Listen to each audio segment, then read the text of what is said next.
beginning, if you have any doubts in yesterday's class or day before yesterday's class, somebody has anything which requires which you not understood, which needs some more clarification, repetition, or anything, you can ask. Hare Krishna, Prabhuji. So, as far as Vedas are concerned, Prabhuji, in context of Shabda Praman, one of the biggest, criticisms, or I would say the drawbacks, which materialists or the non-believers in Vedas, which they say is it being a Shruti literature. How do we believe that it has been perfectly passed on through generations? So it is, I was listening to your lecture, but I couldn't, even I myself, I still at least 1% I still have that in my mind that we humans are fallible.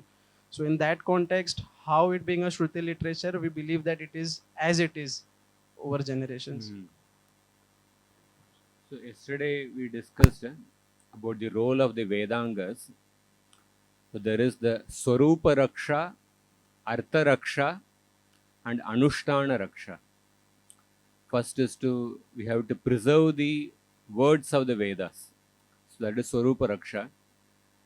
In that, the two Vedangas, Shiksha and Chandas, they play a role actually. We didn't discuss about how they actually help in preserving the Swarupa of the Vedas, but that may be discussed. Uh, those who know that one, they will be able to explain more better. But to give an idea, like suppose for example, uh, in Chandas, actually, as I mentioned, the different poems, they have to be written according to the rules of Chanda. So suppose there are four padas. The three padas are following a particular pattern, but in one pada, suppose the number of aksharas are less. So then they can actually come to understand that there's something missing over here. So then that will help them to fix what was the point which is missing.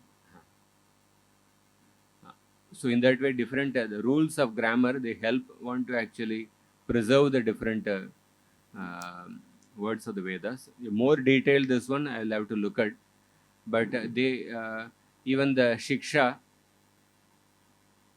uh, shiksha, the science of pronunciation. For example, the different swaras are there: udata, anudata, swarita. So according to the rules of grammar, in a particular pada means a word. In a particular pada, there will be only one udata varna will be there. So like that, there are certain rules are there. Suppose if there are more than one udata varnas in one, so that means there's some mistake has been. In that way, this is just some idea, some more details of how the shiksha and the chandas they preserve in helping the swarupa of the Vedas. That even I will have to consult others. But these two help in people have this question, but when we see the words of the Vedas, for example, Purusha Sukta or Bhagavad Gita, since so many years they have been preserved without the help of any digital media, etc. That means they have been following. Because Anushtup Chanda means this many letters have to be there, this many in each line there should be this many matra should be there. So those things help one.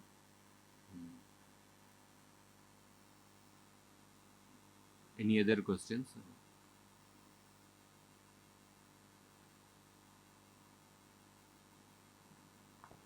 Hello. Hare Krishna Prabhuji. When we recite any stotra, sukta from Vedic literature like Purusha Shuktam, so there is this method Anudata, Udata, Anudata, Swarita. Swarita. So Swarita is for middle, Udata is for upper upper side Yeah, is there Udatta. is a when they chant the Udatta Anudatta Swarita, correspondingly one keeps the hand in a particular way, fingers in a particular way. There is a Paniniya Shiksha Shastra. I don't exactly remember the verse because I myself not trained in that this one. But Paniniya Shiksha Shastra, I can show you a verse in which it is mentioned that when you chant the Udatta, Anudatta, Swarita, one has to keep the fingers in the hand in a particular fashion. So like that, sometimes if you have seen certain videos in the Veda Patashalas, while chanting the mantras, they also move the hand in a particular fashion. So that's mentioned in the Pandini Shiksha Shastra. So those details I cannot exactly answer, but I can point you the shloka.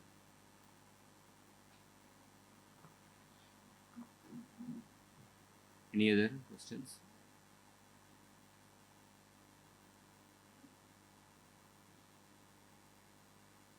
Okay, we will do a brief recap of yesterday and then we'll go ahead.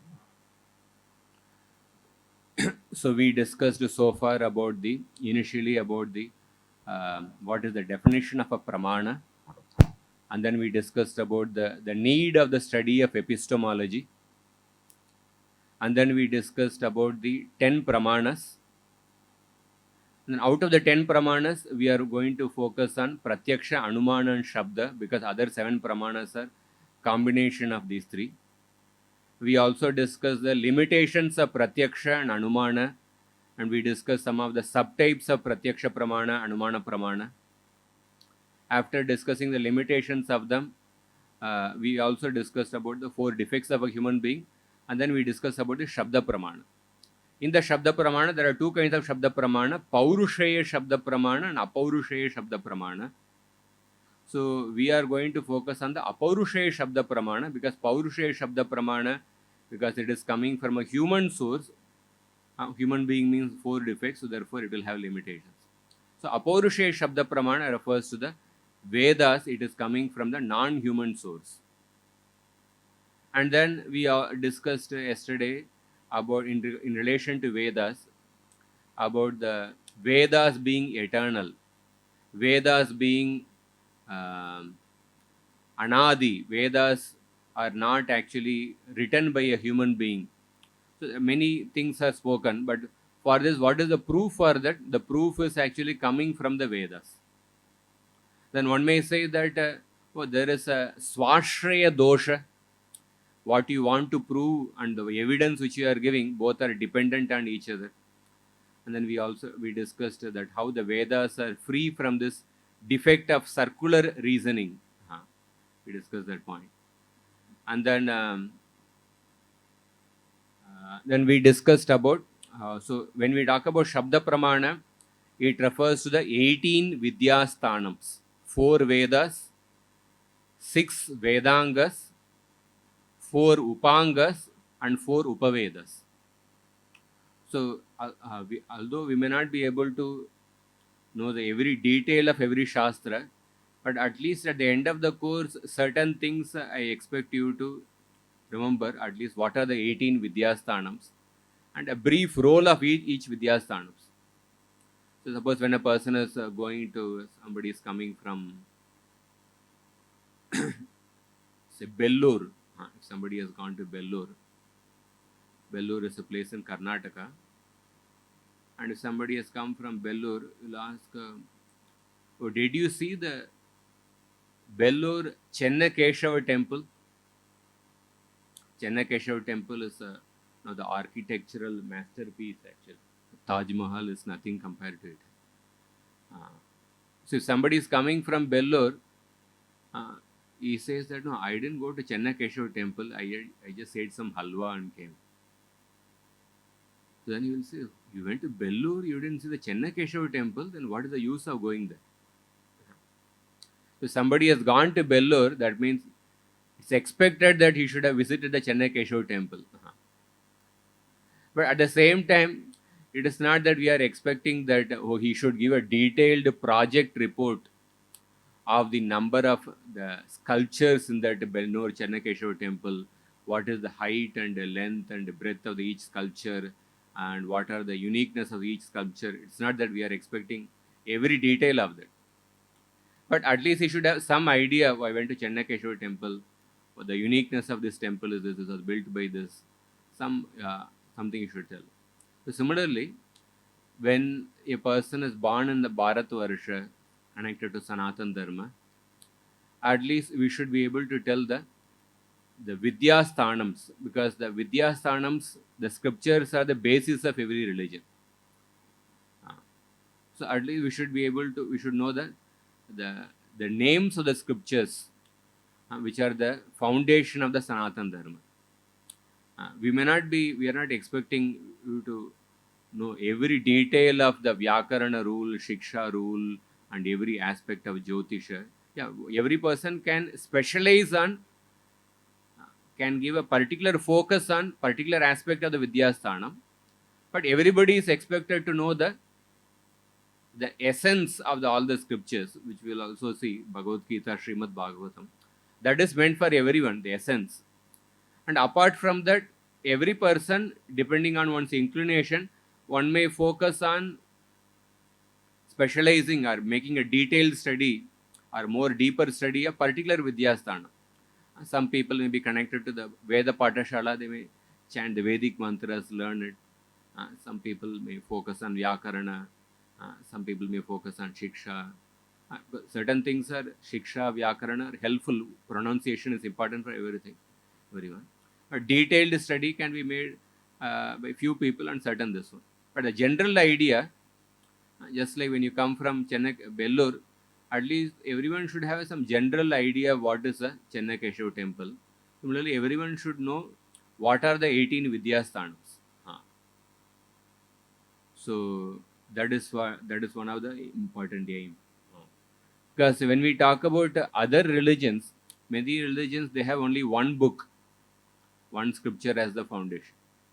But one of the uniqueness of Sanatan Dharma, the reason why Sanatan Dharma, after so many external attacks, either Mughal invasions or Britishers or different or Western cultures, this one, still it is going on, is because the foundation is very strong.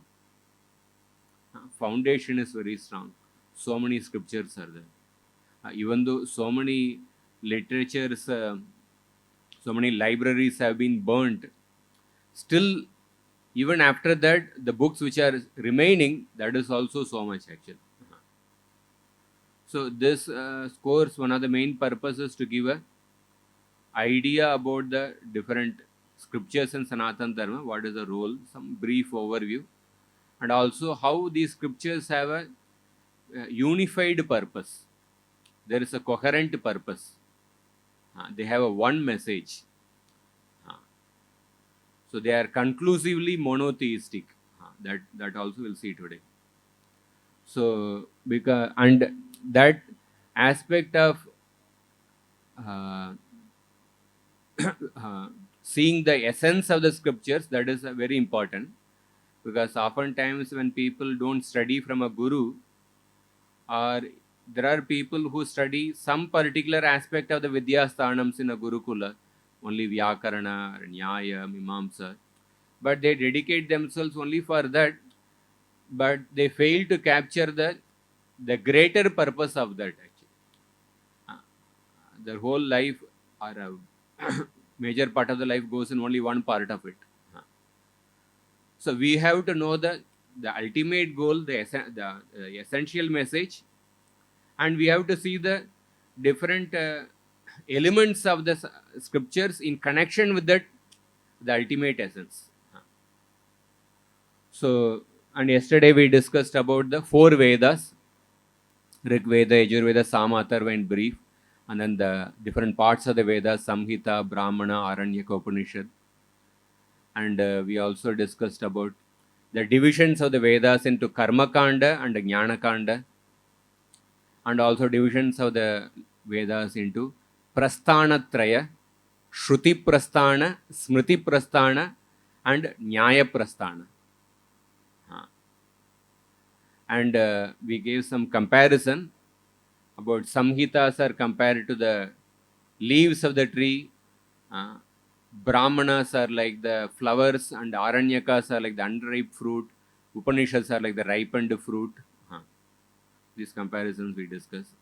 And then later we started discussing the Vedangas.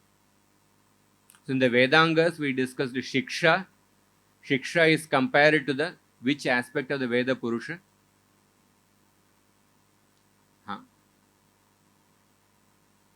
Nose of the Veda Purusha. Shiksha.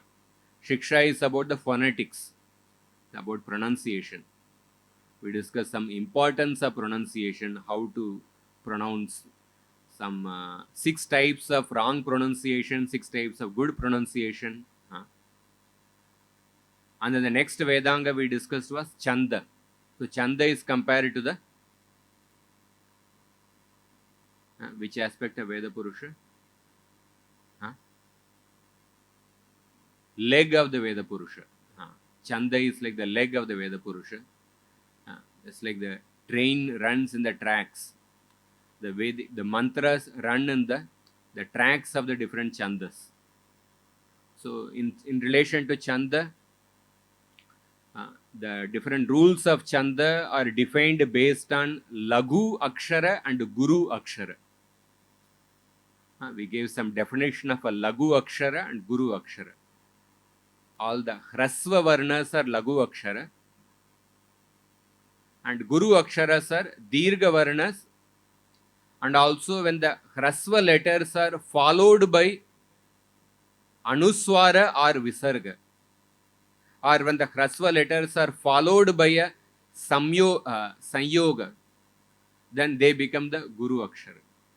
So based on Lagu and Guru, the different rules of Chanda are given. Sometimes all the 4 padas have the same number of letters. Sometimes 2 padas have same number of letters. Other 2 padas have similar number of different number of letters. So like that, different categories are there. One of the prominent famous Chanda is Anushtup Chanda, which comes in Gita. 8 letters in each pada. So within that there are 256 categories are there.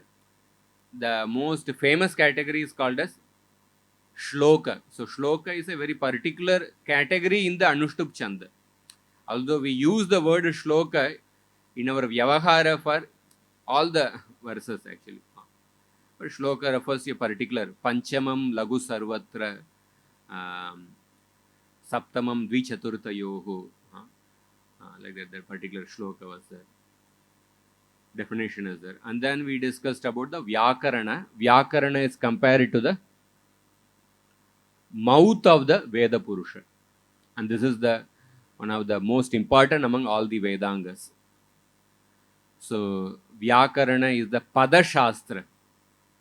How to form each and every word actually. How to make when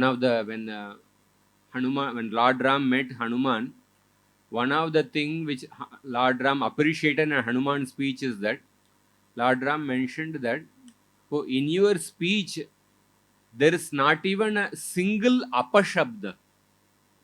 Apashabda means grammatically incorrect shabda. So Hanuman not only is a great devotee, absorbed in devotion to Lord Ram, but he was also very good in pronunciation, well versed in the grammar.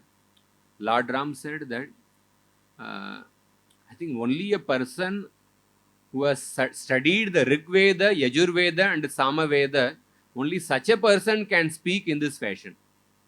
Just by his speech, he guessed that, this person must have studied all the Vedas. And there is no single mistake in his facial expression. Like sometimes when we recite, one may unnecessarily shake one's head. Shirak Kampi. Like that, Lord Ram appreciated Hanumanji's speech actually. So Vyakaranam. So Vyakarana, in that we discuss many Vyakaranas are there. One of the famous Vyakarana is the Paniniya Vyakarana. And the Paniniya Vyakarana is also called as Tri Muni Vyakarana. Paniniya Rishi gave the sutras and Patanjali Rishi Katyayana Rishi gave the Vartikas, and Patanjali Rishi wrote the Mahabhashya, detailed commentary. And what is the definition of a sutra? We discussed at the end of the class yesterday. So today we'll go ahead with the Nirukta, the fourth Vedanga. I will go a little fast today in order to complete our aim is to complete by 7:30. So Nirukta is the fourth Vedanga. So Nirukta is the ear of the Veda Purusha. So Nirukta is basically the Vedic dictionary. So it gives the etymological meaning. In the Vyakarana Shastra, there is the theory that all the words they originate from a dhatu, from a verb stem.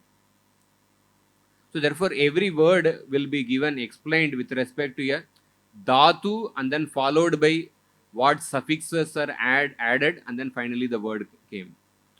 So it gives etymological meaning.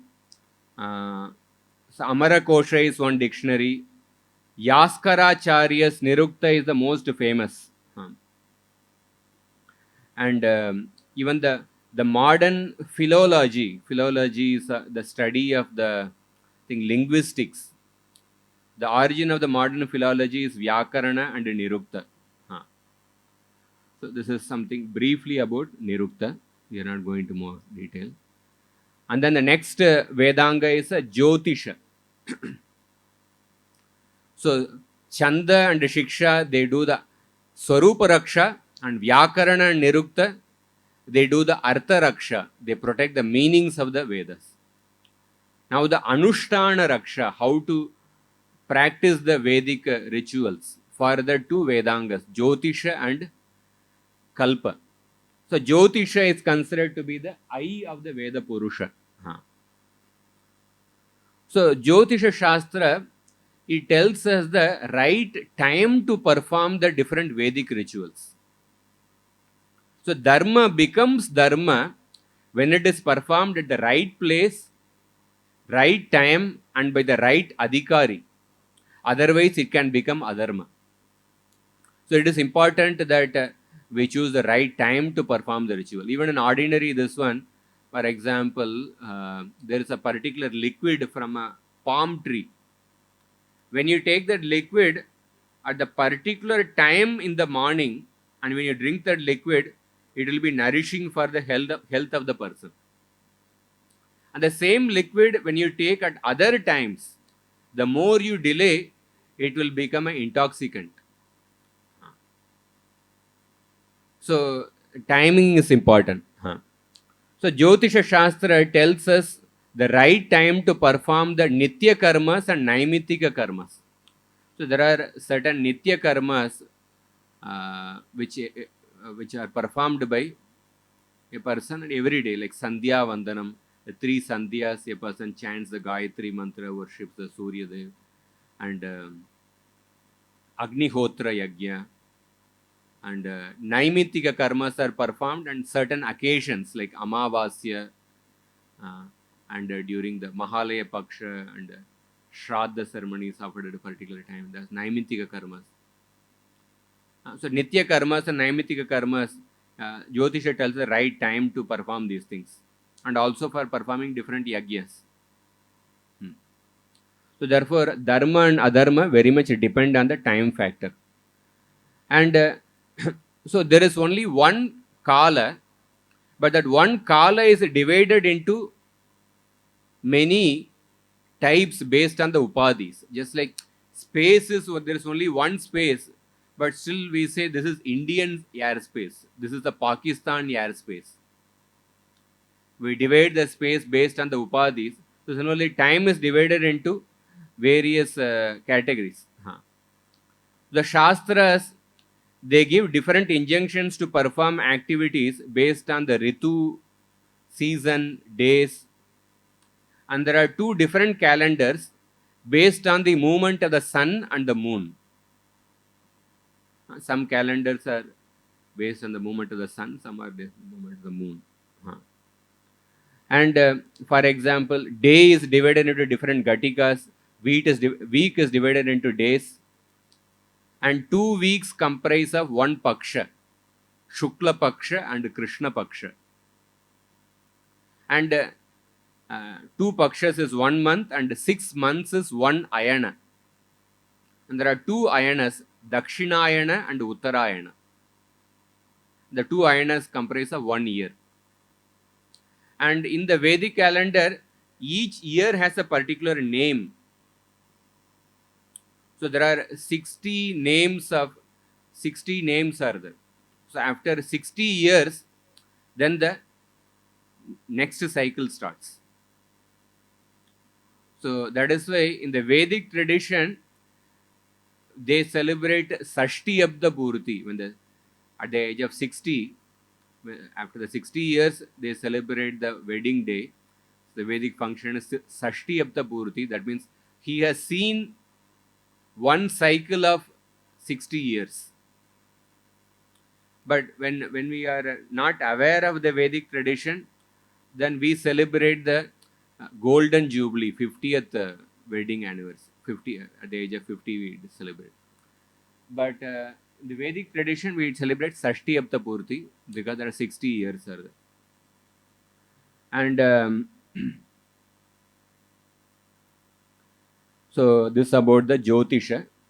Now about the Kalpa. So Kalpa is the hand of the Veda Purusha. So Kalpa is directly involved in the application of the meanings of the Vedas. It's like hand helps in performing practical work. So we understand the letters pronunciation with Shiksha, the meter to be chanted, the meter to be used with the Chandas, and the words and their meanings with the Vyakarana and Nirukta, the time to perform the rituals from the Jyotisha, and then the final prayojana is to perform the karmas as mentioned in the Kalpa. So Kalpa Shastra talks about what karmas to be performed by the different varnas and ashramas, which dravyas to be used, which vessels to be used, how many ritviks the priest to be employed in different rituals, what mantras to be chanted. So another way of classifying the 6 Vedangas is that, so what to perform, that knowledge is gained from Shiksha, Chanda, Vyakarana and Nirukta. When to perform, this is gained from Jyotisha. How to perform, this knowledge is gained from Kalpa Shastra. So there are 2 main categories. One is called as Grihya Sutra, another is the Shrauta Sutra. So Grihya Sutra, this gives the rituals which are to be performed within the house. So the samskaras are performed mainly within the house. But then there are special yajnas which are performed by making a yagashala. Those special yajnas, how to perform that, they are given in the Shrauta Sutra. So Grihya Sutras are performed for the welfare of the family, and the Shrauta Sutras are performed for the welfare of the larger society. So with this we came to the conclusion of the Vedangas. So a brief explanation of the word Shastra. Shasanat iti Shastraha. Shasanat means that which rules over a person. Because it rules over a person, it is called as a Shastra. Shishyate anena iti Shastraha. That which teaches a person. Shishyate. That is a Shastra. So when somebody is flying a kite, so when the kite is flying in the sky, the thread is actually restricting the movement of the kite. But if we think, well, because the thread is restricting the movement of the kite, well, let me cut off the thread, then the kite will fall down. So the thread is like the rules given in the Shastra. The rules given in the Shastra, they may restrict a person. But if the rules are not there, then a person will become animalistic. One may think, oh, why do you need to follow the rules? But if the rules are not there, one can become animalistic or one can degrade. So therefore, rules are there to in order to protect a person. That they are given in the Shastra. So when we study the Vedic literature, there are 4 stages of studying the Vedic literature. It is mentioned in the Brihadaranyaka Upanishad. Atma va are drashtavya shrotavyo mantavyo nididhyasitavya. It is the self which must be observed, heard about, thought of and meditated upon with fixed concentration. So drashtavya is the last stage where it is mentioned first. The first stage is the shravanam, shrotavya.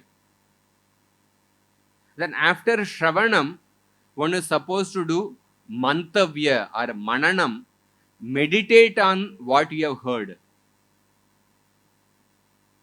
So when we are we are supposed to contemplate on what we have heard. When we are contemplating, we have to come up with different doubts in our mind. We come up with different doubts, and then we try to clear the doubts by different logic, either on our own or by asking somebody. So during the process of mananam, we try to remove the doubts by contemplating on what we have heard. And once all the doubts are removed, then we can meditate on the particular knowledge which we have heard. That is the third step, nididhyasanam. And then when we do meditation consistently, then we come to the last stage of sakshatkara or realization, or a directly perceiving the truth, that is darshanam. So these are the 4 stages in understanding the Vedas. So why we are mentioning that? Now this is related to the next topic. So 4 Vedas are done, 6 Vedangas are done. Now the next is the 4 Upangas.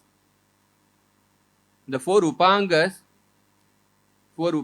are Nyaya Shastra, Mimamsa Shastra, and Dharma Shastra, and Purana Itihasa combined together. So in the aspect of mananam, contemplation, in this the Nyaya and Mimamsa, they play an important role. In order to know how to do mananam, the rishis have written these scriptures, Nyaya and Mimamsa. So it is like mananam is something like suppose like now they are erecting the rain shed pandal.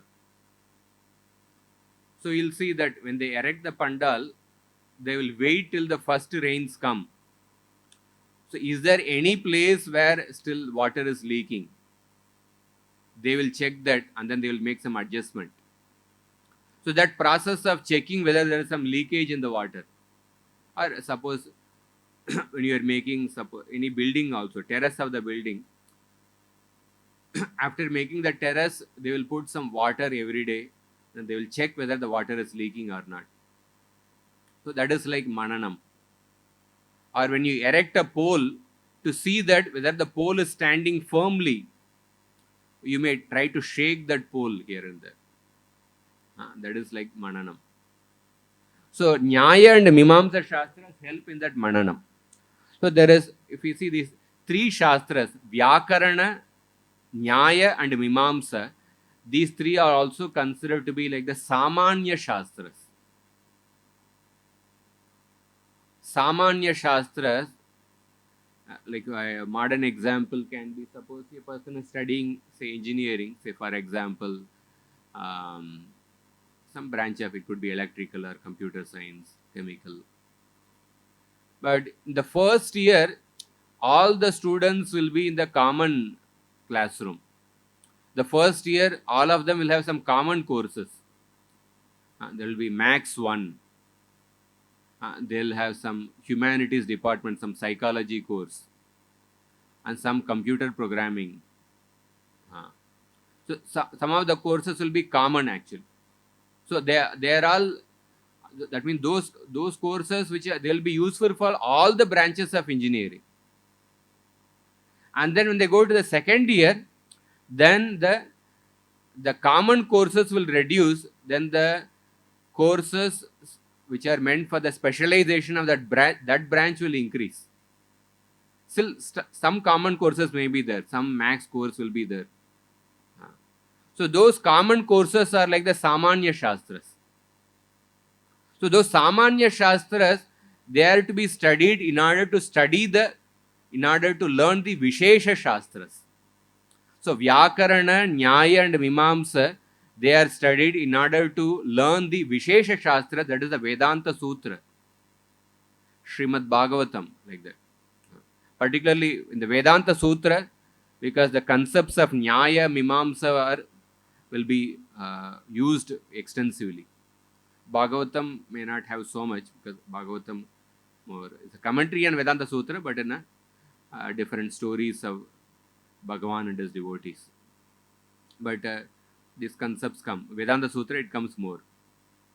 So we can say that, so Vyakarana is the Pada Shastra. Pada is about the individual word. Understand the individual word. What is the right word? What is the meaning of the word? It's about the individual word. And Nyaya Shastra is considered to be the Pramana Shastra or Yukti Shastra or Padartha Shastra. So Nyaya Shastra, by studying Nyaya Shastra, we can understand the different Pramanas, the exact definition of Pratyaksha, Anumana Pramana, and what are the limitations of each of the Pramanas. Like the concepts which we discussed about the Anumana, from the Anumana Pramana, Swartha Anumana, Parartha Anumana, they all come from the Nyaya Shastra. In Anumana Pramana, we discussed about the Vyapti Jnana, we discussed about the Hetu. There is a smoke in the mountain, so therefore there must be a fire. Because wherever there is a smoke, there is fire. Wherever there is a smoke, there is a fire. That is the Vyapti Jnana, general statement. And then now, because there is a smoke here, oh, there must be a fire. So that smoke is the Hetu. So Nyaya Shastra talks about what are the different types of Hetu Abhasa, what can be the faulty reasoning. Suppose when you are debating, a person is putting forward a particular argument. So when you know the science of debate, you can immediately point out the reasoning he has presented is there is a faulty reasoning. There is a Hetva Bhasa here. So immediately you can point out and then defeat the debate. So debate is like a tennis match or a badminton match.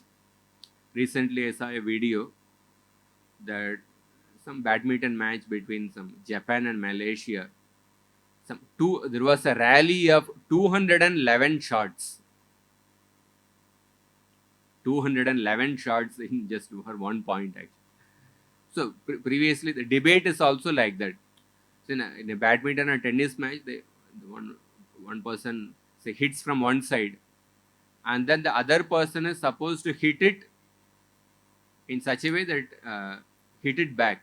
And if it falls outside the court, then the point is lost. And if the falls inside the court, but the other party is unable to hit it back, then also the point is lost. So you have to hit it in such a way that it doesn't fall outside the court, or you have to hit in such a way the other person is not able to hit back. So in a debate, when somebody is putting forward a particular point, so if you are not able to give a counter viewpoint, then you are actually losing that point in the debate. Or you are giving a counter viewpoint, but that counter viewpoint is falling outside the court. That means you are presented a wrong reasoning. You have presented a wrong reasoning, then the ball falls outside the court. Then the debate, at that time the debate is over. The person is lost. So how to understand what are the faulty reasonings? So these are all given in the Nyaya Shastra. So that's a Nyaya Shastra is also called as Yukti Shastra. And it is also called as the Padartha Shastra. So Padartha, different elements in this world. earth is there, water is there, fire is there. So what is the precise definition? How do you define earth? What is the lakshana of different elements in the earth? So before you define a lakshana of an element, you have to know what should be the lakshana of a lakshana. What should be the definition of a definition? How do you actually properly define something? Your definition should be free from three kinds of doshas. Then a particular thing is, then that particular definition is a proper definition. The three kinds of doshas, those concepts are spoken in the Nyaya Shastra. This is also used by Srila Rupa Goswami when he gives the definition of Shuddha Bhakti, Uttama Bhakti. So it is considered to be the perfect definition of Bhakti because it is free from the three kinds of doshas called as Avyapti dosha, Ativyapti dosha and Asambhava dosha. Suppose, just a simple example, you want to define a cow. So somebody gives a definition, a cow is that which is black in color. If he gives this definition, which is black in color with the four legs and it is having the, say, hump, etc., it is black in color. If he is giving this definition has a defect because there are some cows which are red in color, some are in white in color. So you are referring to only those cows which are black in color. So there is a avyapti dosha, because this definition will only point to only those cows which are black in color. So some other cows which are also having the hump, four legs and other this one, but which are in red in color, they will not be considered as cow according to this definition. So like that, when you want to define an object, you should that definition should point out to all the members in the category of cow, and it should not point out to something apart from the cow, and it should not miss out some category of the cow. So these points have to be taken care of. So therefore, how to properly define and what are the definitions of each elements? So these are in that way Nyaya Shastra plays the role of a Padartha Shastra. And then Mimamsa is considered to be a Vakya Shastra. So you may know the meaning of the individual word, but then how to understand the meaning of a sentence, which is a combination of the words. So therefore, Mimamsa gives the methodology of how to understand the meaning of a sentence. It is called as a Vakya Shastra. Therefore, it is said that Kanadam Paniniyam cha Sarva Shastroupakarakam. Well, that will come, the quote will be there. There are two types of grammar. The grammar for the words is given by the Vyakarana Shastra. The grammar for how to think, that is given by the Nyaya Shastra. So Nyaya Shastra is also called as Anvikshiki. So Anvikshiki is a combination of Anu plus Ikshiki. Ikshanam means what? Seeing or knowing something through our senses or through the Shastra. And then Anvikshiki means, Anu means a repetition. So after knowing something through our senses or from the Shastra, you again see it, you again analyze it by using different yuktis, by using different logic. That process is called as Anu-ikshanam, Anvikshanam. So Nyaya Shastra does that. That's why it is called as Anvikshiki. And so there are some statements. Kanadam Paniniyam cha Sarva Shastropakarakam. So Kanada refers to the Nyaya Shastra, is written by Kanada Muni, Kanada. And Panini is Vyakarana Shastra, and Cha refers to the Mimamsa Shastra. These three Shastras are useful for studying all the Shastras. Just like in maths, humanities, they are like common for all the branches of engineering. Padashastram Vyakaranam, Vakyashastram Mimamsa, Pramanashastram Nyayah. Pradipa Sarva Vidyanam, Upaya Sarva Karmanam, Ashraya Sarva Dharmanam, Shashwat Anvikshiki Mata. So Nyaya Shastra is like a lamp for all the Vidyas. To learn all the Vidyas, Nyaya Shastra is like a lamp. It helps to learn all the Vidyas. Upaya Sarva Karmana. To perform all the different karmas, Nyaya Shastra is helpful. Ashraya Sarva Dharmanam. It is a shelter for all the dharmas. Shashwat Anvikshiki Mata. So that is that's called as Anvikshiki. So there's a Vatsyayana Rishi in Nyaya Bhasha. He mentions about the significance of Nyaya. What is Nyaya? Examination of objects using the means of cognition, that is Pramana, is Nyaya. So inference is based on Pratyaksha Pramana and Shabda. This inference is also known as Anviksha. So the first cognition of an object, that is called as a Ikshanam. The first cognition can be using the senses or by hearing from the Shabda Pramana.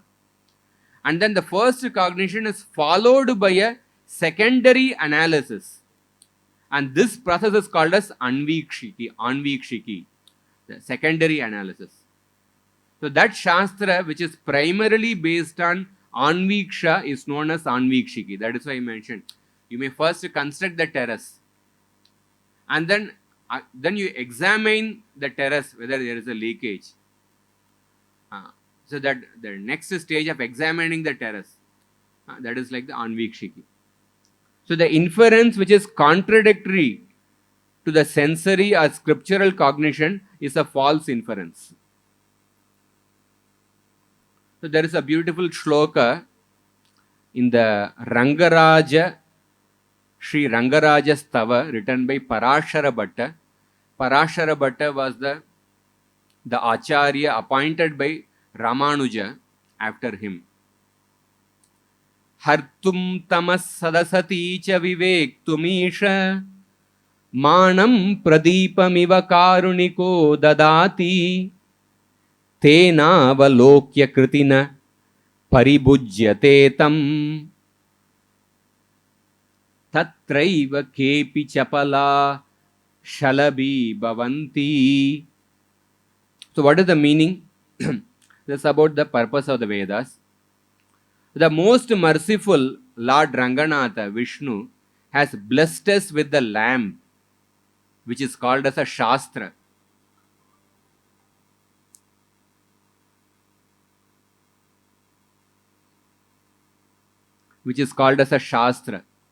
And this lamp is given to us for two reasons. Hartum tama, to remove the darkness of ignorance, ajnana. And secondly, to develop the right viveka, to understand dharma and adharma, to know the right from the wrong. So those who have accumulated the punya through the performance of good deeds, tenava lokya kritinaha, kritinaha means those who performed punya, so they use the lamp to understand the Swarupa of Bhagavan, to understand the Swarupa of Atma, to understand the nature of the material world. But those who are unfortunate, Kepi Chapala Shalabi Bhavanti, those who are unfortunate, those who don't have that punya, they either don't have faith in the Shastra or they interpret the Shastra according to their whims. And such people are like the moth which enters that lamp and then gets burnt by that lamp and then falls down.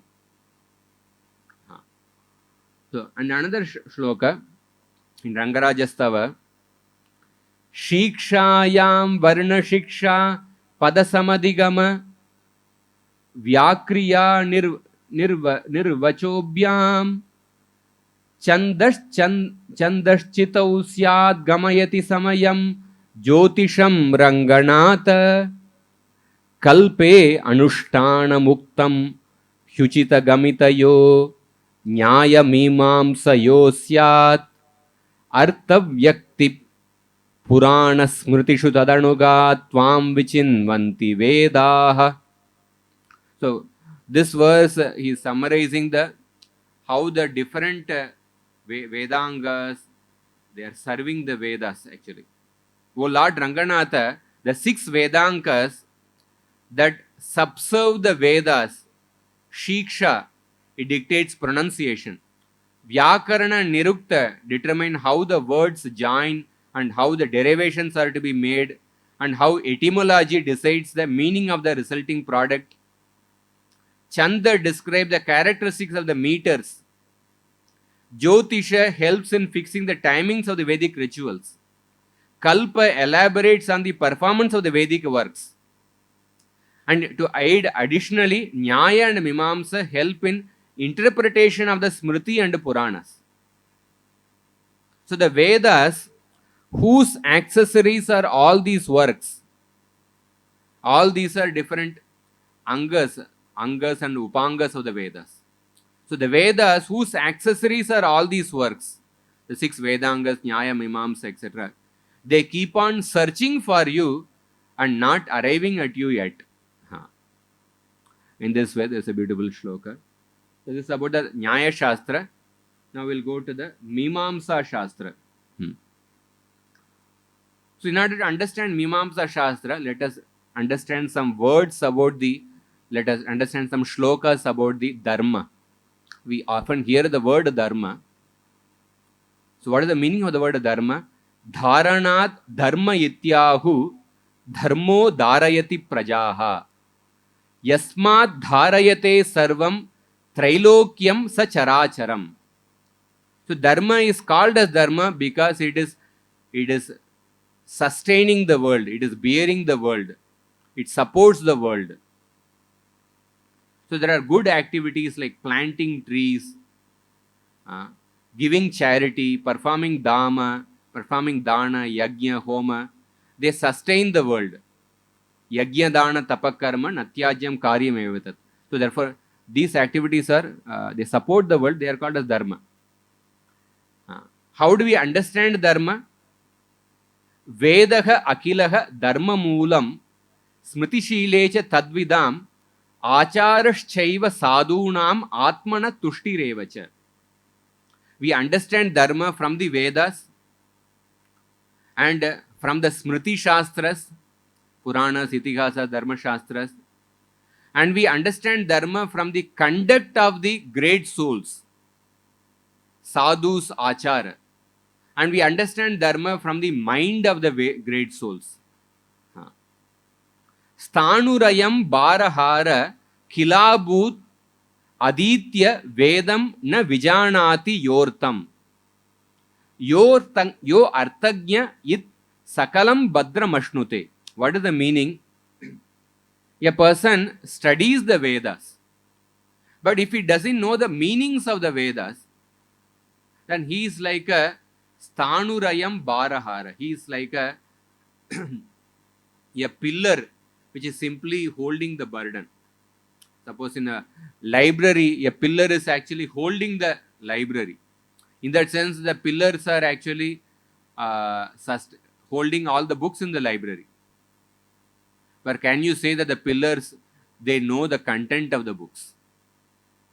A person who knows the Vedic mantras but who doesn't know the meanings of the mantras, he is like a pillar in the library.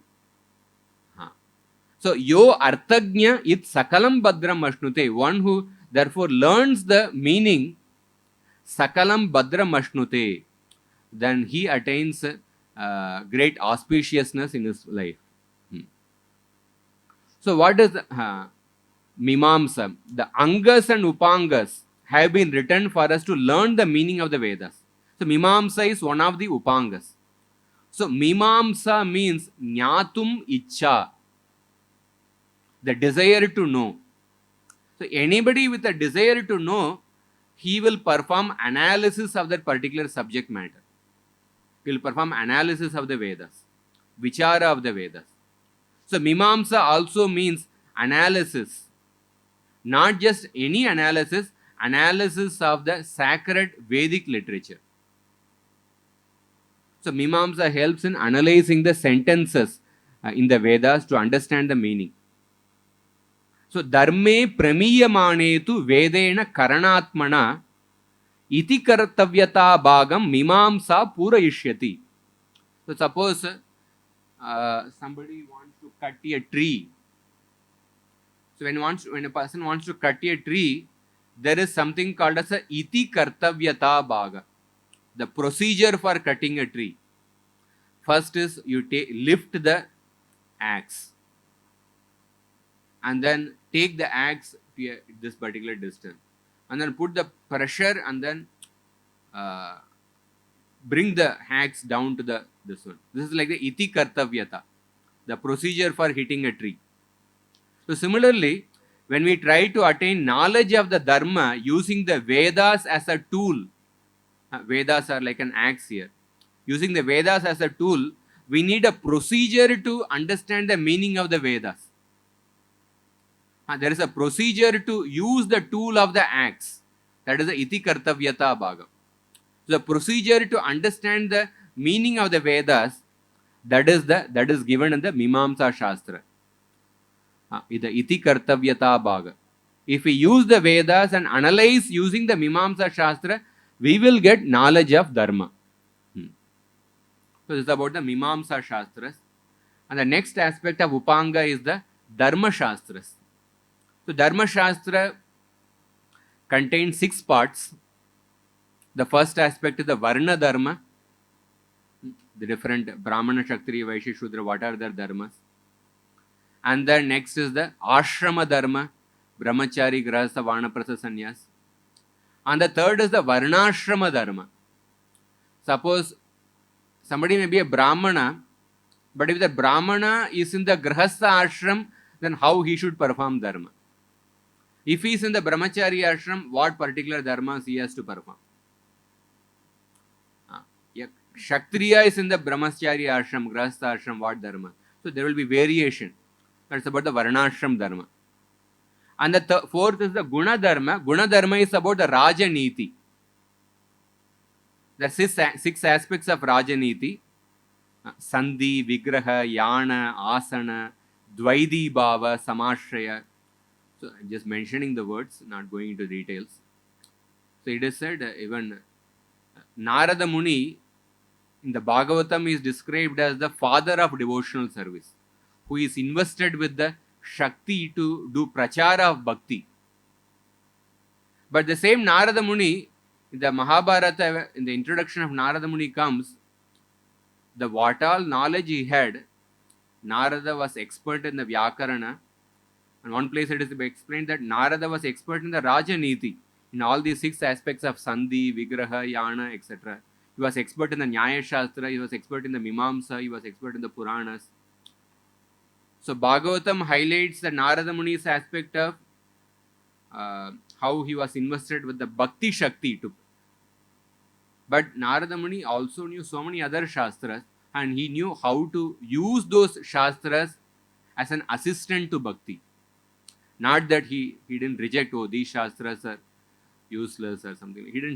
He had a holistic viewpoint actually. And then there is a Nimitta Dharma. Nimitta Dharma is that, so when certain dharmas are given for different people in the society. So when you don't perform the dharmas, then you incur a sin. Or when you perform a dharma of somebody else, then also incur a sin. Vihita ananushtana, avihita anushtana. Vihita ananushtana, that which is prescribed for you, when you don't perform, you get a sin. Avihita anushtana, that which is not prescribed for you, when you observe that, then you get a sin. So when a person accumulates a sin, then in order to avoid the sinful reaction, one has to perform prayashchitta. So that is given in the Nimitta Dharma. And then there is Sadharana Dharmas. There are certain dharmas common for all the Varnas, all the ashramas, for all the living entities in general. Even in the Bhagavatam, 7th canto, 11th chapter, Narada Muni describes certain Sadharana Dharmas. So, Dharma Shastra contains these things. Dharma Shastras also contain information about how to perform the samskaras. What is the purpose of samskara? Threefold. Dosha Nivarana, removing the different doshas from a person. Shakti Vardhana, giving him, increasing the different Shakti of a person, physical Shakti, emotional, mental Shakti. And then Guna Adana, bringing the person to original character, giving good qualities to a person. Samskaras remove the dirt from the mind and the body. And also they fill the mind and body with good impressions. They are performed at particular junctions in a person's life. Just like when you make an impression in a wet clay, then it will last long. Similarly, certain impressions are created at a particular junctions, then they have a long lasting impact. So, and also apart from the samskaras, one has to develop certain atma gunas. These are all described in the Dharma Shastras. So the fourth aspect of Upanga is the Purana and Itihasa. So what is the need of studying the Purana and Itihasa? Yo Vidya Chaturo Vedanta Sango Panishado Dvijaha Nachet Puranam Samvidya Naivasyat Vichakshana Itihasa Puranabhyam Vedam Samupabramhayet Bibet Alpashutad Vedo Mamayam Praharishyati. A Chatura, an intelligent person who has studied the Vedas and the Vedangas, he must also study the Puranas. An intelligent man is not only after reading the Vedas and 6 branches of knowledge, and even he should, I think the translation is exactly proper. What it is saying is that somebody may have studied the Vedas and Vedangas properly, but if he doesn't study the Puranas and Itihasas,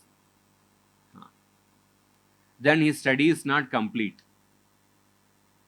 He is considered to be a Alpa Shruta Dvedo. He is considered to be a little known fellow. So Vedas reject a person who studies only the Vedas and Vedangas, but who doesn't study the Puranas and Itihasas. So especially in Kali Yuga, those people who don't study the Puranas and Itihasas, those who only study the Vedic mantras, learn the Vedic mantras, they remain only on the Karma Kanda priest level. Because in the Kali Yuga especially, there are so many obstacles in learning the original Vedas. One thing I mentioned, that only a 6% of the Vedas are available. How can you understand the complete meaning of the Vedas? And the Vedic Sanskrit is more difficult, and so much of it's difficult to pronounce, and memory is less. So we have to learn the Vedas and Vedas with the help of the Puranas and Itihasas. And Skanda Purana also mentions Vedavan Nishchalam Manye Puranartham Dvijottamah Veda Pratishtita Sarve Purane Natra Samshayah Bibet Alpashutad Vedo Mamayam Chalayishyati Itihasa Puranastu Nishchaloyam Kritapura. So I'll read the essential meaning. The meaning of the Purana, I consider the meaning of the Puranas to be as well established as that of the Vedas. So there are people who don't consider the Puranas and Itihasas to be authoritative. They say that we want the original Vedas. We don't want the Puranas and Itihasas. But Puranas and Itihasas, they give firm foundation to the Vedas. They are considered to be the 5th Veda. Without doubt, all the Vedas are given a firm foundation in the Puranas and Itihasas. Once long ago, the Vedas became afraid of those who might hear from her insufficiently. And the Vedas thought, oh, this sort of person will distort my meaning. But then the Itihasas and Puranas helped the Vedas by firmly establishing her meaning. So what cannot be found in the Vedas is found in the Smriti. And what cannot be found in either is clearly explained in the Puranas. A person is not considered to be learned if he does not know the Puranas. So even if he has studied the 4 Vedas along with the Vedangas, he is not considered to be learned. Even though he may be sense controlled also like that. And then, so therefore, the Puranas are like the natural commentary on the Vedas given by the compiler of the Vedas, that is the Veda, that is Veda Vyasa. So the study of the Vedas is incomplete in this particular age without the study of the Puranas. So study of the Puranas is even more practical in this particular age than the study of the Vedas. It's not that we don't study. If somebody has the capacity, one can learn the Vedic mantras, they also have to be done. But especially to understand the meaning of the Vedas, the goal, the Puranas becomes important. Another verse from, I think, Narada Puran. Vedartad adhikam manye puranartham varanane Veda pratishtita sarve purane natra samshayah. Puranam anyata kritva tiryagyonim avapnuyat sudantopi sushantopi nagatim kvachidapnuyat. I consider the message of the Puranas more important than that of the Vedas. Without doubt, all the Vedas are given a firm foundation on the Puranas. Anyone who disrespects the Puranas will have to take birth as an animal in the next life, even if he is very sense controlled, even if he is peaceful, sudanto, sushanto api, he will achieve no good destination. So one of the, because oftentimes we see people, some people accept the Vedas but don't accept the Puranas. Arya Samaj people, they accept the Vedas but they don't accept the Puranas, Itigasas. And some people, they accept, they may, okay, we may study Puranas, Itigasas, but we may become little cynical towards the Vedic mantras. Oh, these are all just karma kanda. We may become unnecessarily cynical more than required. Like I'll read one purport. Prabhupada says that the Karmakanda Brahmanas and the Parivrajakacharya Sadhus, the Karmakanda Brahmanas, they are into Vedic mantras, performing yajnas. The Parivrajakacharya Sadhus are into preaching the Puranas. The Prabhupada says in one purport, both of them are actually ultimately leading the people to the same goal. The means are different, but they are leading to the same goal. So it is important to have the holistic viewpoint. So therefore, those who reject the Puranas are condemned here. And there are Puranas and 3 divisions. Puranas and Sattvaguna, Rajoguna and Tamoguna. Like for example, Vishnu Puran, Narada Puran, Bhagavata Puran, Garuda Puran, Padma Puran, Varaha Puran, they are in Sattvaguna. Brahmanda Puran, Brahma Vaivarta Puran, Vamana Puran, Brahma Puran, they belong to Tamoguna. And some Puranas are in Rajoguna, Tamoguna. Because there are people in Rajoguna and Tamoguna, they cannot appreciate the Nirguna reality. They cannot appreciate the worship of Vishnu or Krishna. So Vedas offer a direct path, and the Vedas also offer a gradual path. So the gradual path is given by gradually elevating the people in Rajoguna and Tamoguna to the next step. So there is one verse in the Bhagavatam, at the end of the Uddhava Gita, Shukadeva Goswami says that Krishna extracted the essence of the Vedic wisdom and presented to Uddhava, just like a bumblebee extracts the essence of a flower. But when a bumblebee extracts the essence of the flower, it does not disturb the other inferior parts in the flower. So similarly, while Krishna extracting the essence of the Vedic wisdom, he does not disturb the other gradual path mentioned in the Vedas, which is inferior compared to the direct path of Bhakti Yoga. So these gradual paths are mentioned also in these Puranas in Rajoguna, Tamoguna. There's a famous shloka in Mahabharata, Itihasa Puranabhyam Vedam Samupa Brahmayed बिबेत अल्पश्रुतात् वेदो मामयं प्रहरिष्यति कार्ष्णे वेदमिमं विद्वान श्रावयित्वार्थम अश्नुते। इतिहास और पुराणों की सहायता से ही वेदों के अर्थ का विस्तार एवं समर्थन करना चाहिए। जो व्यक्ति इतिहास एवं पुराणों से अनभिज्ञ हैं, उससे वेद डरते रहते हैं कि कहीं यह व्यक्ति मुझ पर प्रहार कर देगा। जो विद्वान श्री कृष्ण द्वैपायन द्वारा कहे हुए इस वेद का दूसरों को श्रवण कराते हैं, उन्हें मनोवांछित अर्थ की प्राप्ति होती है। So what is the meaning of the word Purana? Purayati iti Puranayah. That which completes the Vedas. That is like the Purana. So that which completes the Vedas, that also has to be Vedic. Suppose you have a golden ornament, golden bangle is there. So some particular portion of that bangle is taken, it has chipped off. So in order to complete that bangle, you will not put some copper or some iron. You will put another, some golden, this one only. So that which completes that, gives completion to that golden bangle, that is also gold only. So Purana, Purayati iti Purana, that which completes the meaning of the Veda, that is also naturally it has to be Vedic only, the Vedic authority. Itihasa.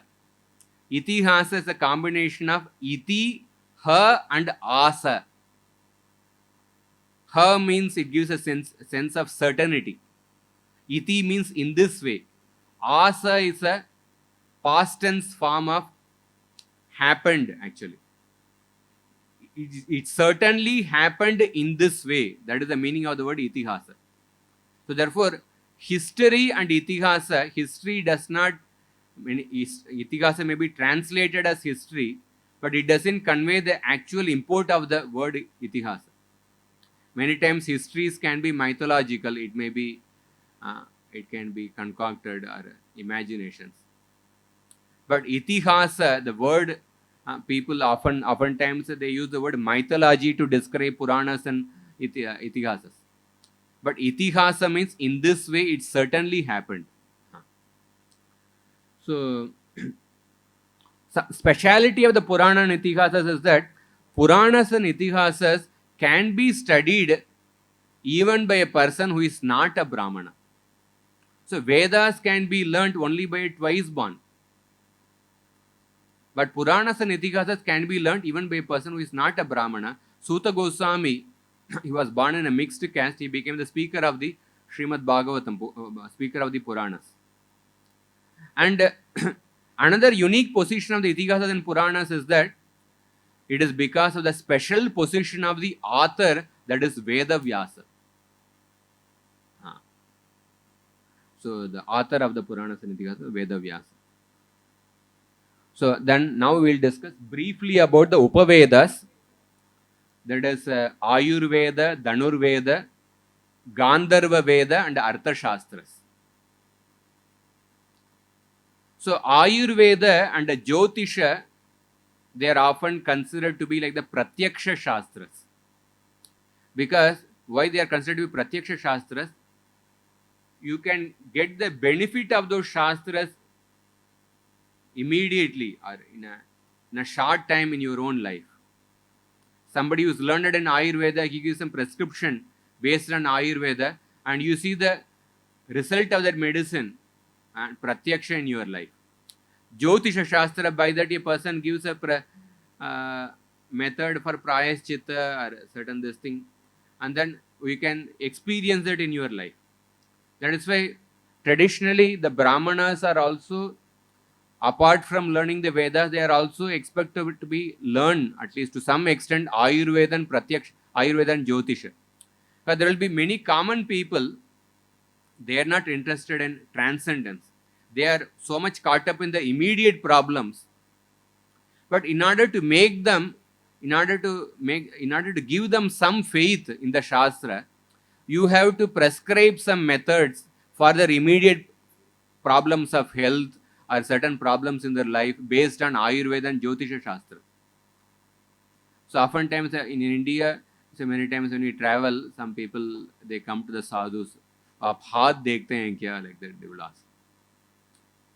So their expectation is actually it's not unnatural because traditionally many times the Brahmanas would have that they learned in the Jyotish Shastra. So because by that we give them certain upaya for them, and then by that they develop, at least they come one step closer to the faith in the Vedas, and then they will grow. So Ayurveda is about keeping the body in healthy condition, living a long life. Dhanurveda discusses about the art of warfare.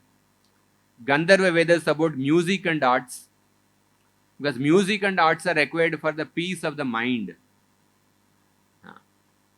Dhanurveda is for giving protection to the society.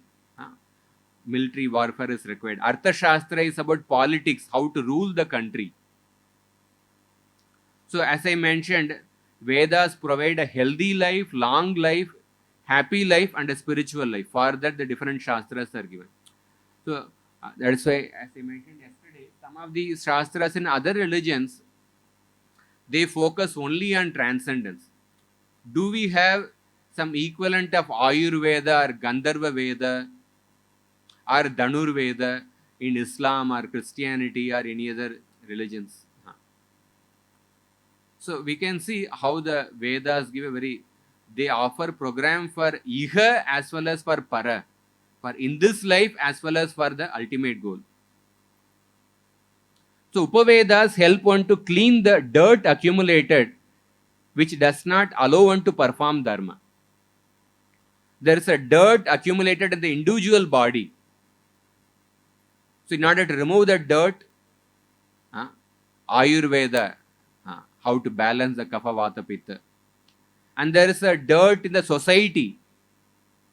To remove the dirt in the society, the art of warfare, Dhanurveda, is required to maintain to the proper law and order.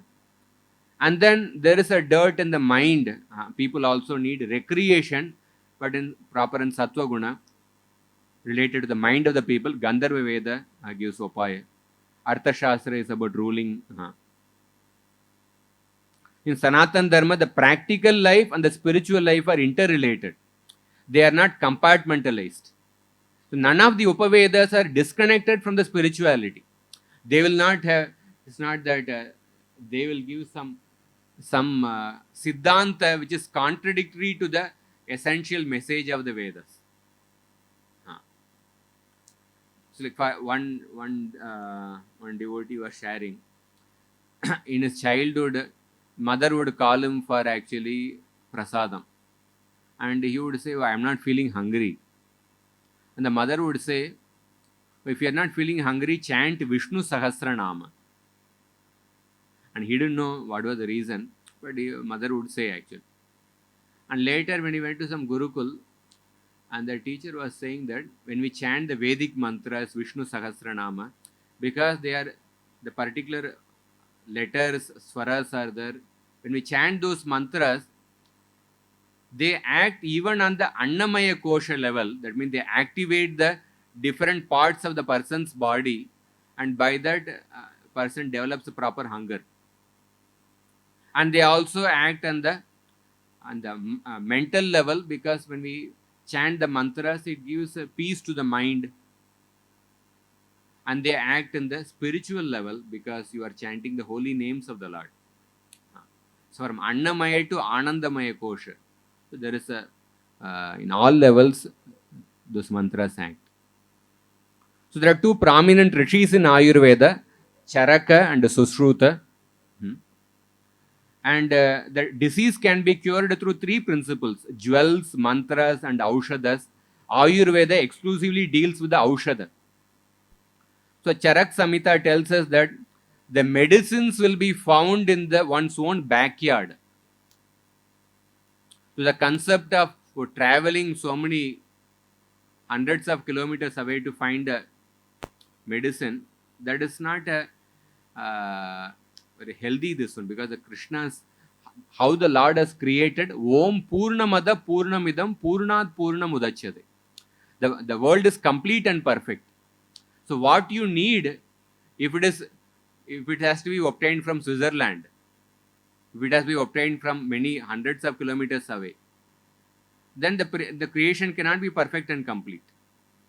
So according to the Ayurvedic Shastra, the medicine will be found in somewhere in your near vicinity, maybe a few kilometers away, like that. Some exceptions are there. Hanumanji brought Sanjeevani Parvat, that's an exception. But generally, so Ayurveda talks like this. So Patanjali Rishi, there's a beautiful shloka about Patanjali Rishi, his contribution.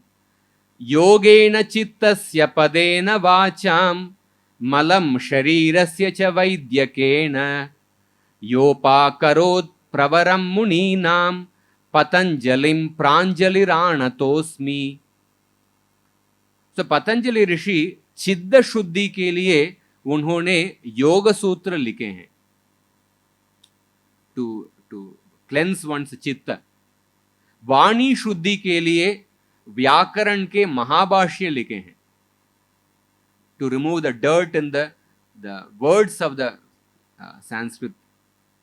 शरीर शुद्धि के लिए वैद्यक शास्त्र, चरक संहिता, उस पतंजलि ऋषि को मैं प्रणाम करता हूं.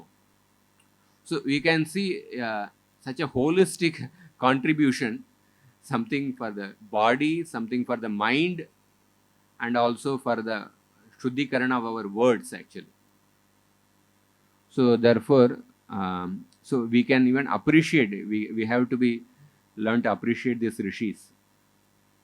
So shastra plus shastra, that is called as a dharma yuddha.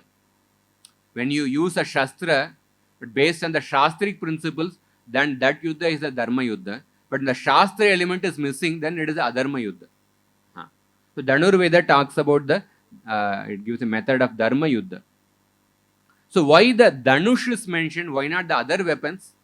Because Dhanush is such a weapon, you keep using it. It's not that you, other weapons, once you use some weapon, you have to throw it or something. Dhanush is something you keep using it. And Dhanush is a upalakshana, that means it also indicates all the other weapons. Dhanush can be used multiple times and will not get lost. And a Kshatriya can hold many number of arrows in his quiver. So there is another beautiful shloka, this about in general about the method of obtaining knowledge. So this verse is quoted in the Mahabharata commentary by Nilakanta. Kalena padam labate tatartam tatascha padam guru yogatascha utsaha yogena cha padam richet shastrena padam cha tato biyati. So you learn 1/4 of the knowledge by hearing from a guru. 1/4 you learn by your own enthusiasm to study that knowledge. 1/4 you gain by discussing with the other students. And 1/4 you will gain in due course of time. When you try to apply that knowledge, then you will gain in due course of time. So even if Brihaspati becomes the teacher, you will get only 1/4 of the knowledge. So sometimes we say, I want to join the best of the colleges, best of the coaching institutes. But even the best of the coaching institutes are there. If you don't take care of the other elements of the assimilating knowledge, you cannot get the complete education. So therefore, there is also another similar verse which is more famous, which has the exact meaning. Acharyat padam adatte padam kala kramena cha, like that. But it has exactly the same meaning, but the Subhashita. But this verse is coming in the Mahabharata commentary. So now we come to the last portion. This is an important portion. So we have learned, so we have completed all the 18 Vidyasthanams, 4 Vedas, 6 Vedangas, 4 Upangas, and 4 Upavedas. So now we briefly discuss about the special position of the Bhagavad Gita and the Srimad Bhagavatam. So as I mentioned, like we have a short lifespan. There is a statement which says that Aneka Shastram Bahu Veditavyam Alpascha Kalam Bhagavascha Vignaha Tat Sarabhutam Upasitavyam. There are so many Shastras, Aneka Shastram. We discuss 18 categories of the Shastras. Within that, there are so many Shastras. Bahu, and each Shastra, other people, they write many commentaries also. So many Shastras to be studied. And Alpascha Kala, our time is very short. And on top of that, Bhagavascha Vigna, there are so many obstacles in our life. Therefore, what is the way out? Tat Sarabhutam Upasitavyam. Find out the essence and worship that essence.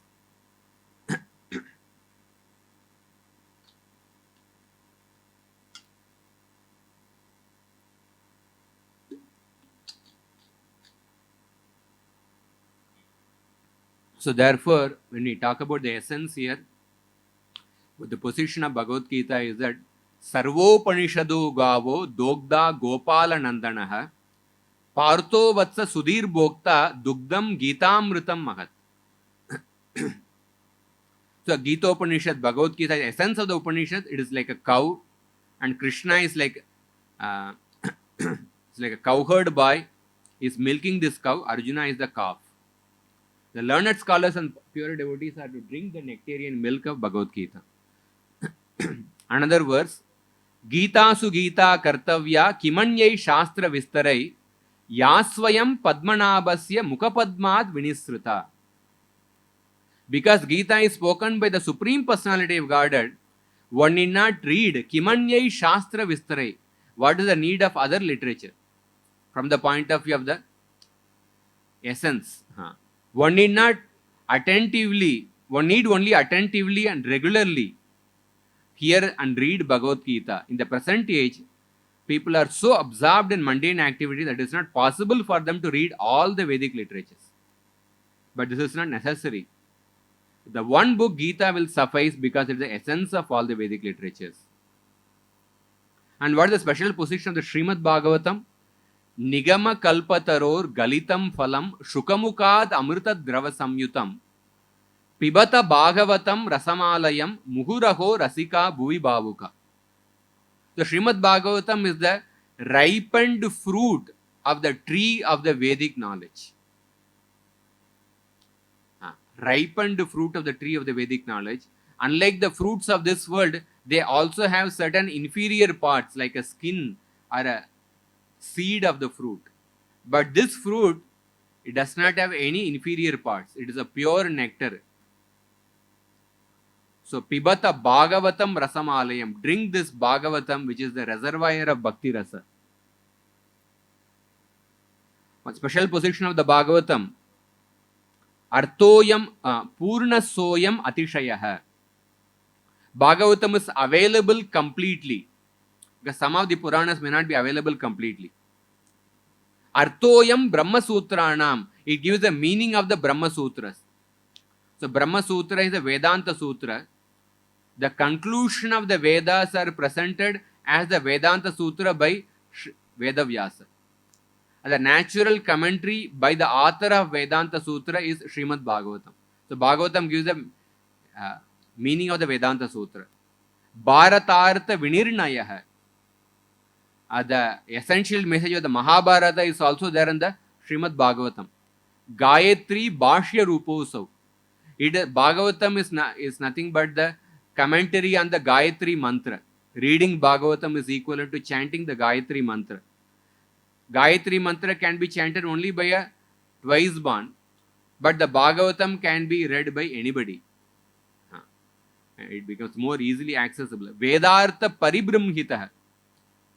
It gives the it explains and expands the meaning of the Vedas. Purananam Samarupaha. Among the Puranas, it is like the Samaveda. Sakshat Bhagavatodita. It is directly spoken by Bhagavan to Brahma.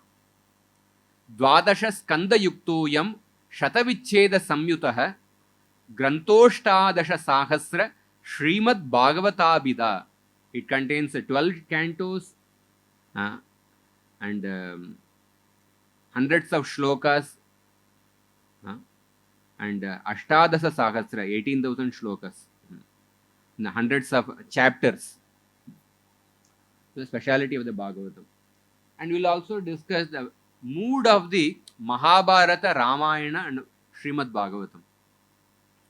So Mahabharata's mood is that dharmecha artecha kamecha mokshecha bharatarshabha yadihasi tadanyatra yenne hasti natat kvachit.